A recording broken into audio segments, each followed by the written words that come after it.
duk wanda ya zaɓi da Ahmad Bola Tinubu to ba zai shiga aljanna ba.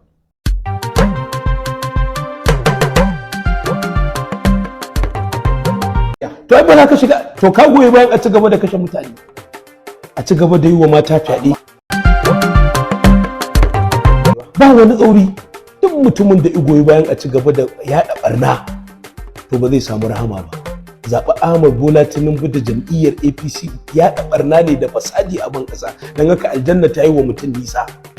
A ci gaba da kwashe kuɗin mutane, yanzu gashi nan ɗan majalisa ne guda fito ina maganar an kwashe al'umma kuɗin su tiriliyan a bankin ƙasa, kowa yana ji gashi nan. Shi sa kaga duk al'umma sun talauce, kowa bara, kowa roƙo a arewa, duk yaro ƙarami ɗan shekara. Gambiza TV, muryar gaskiya da wayar da kai.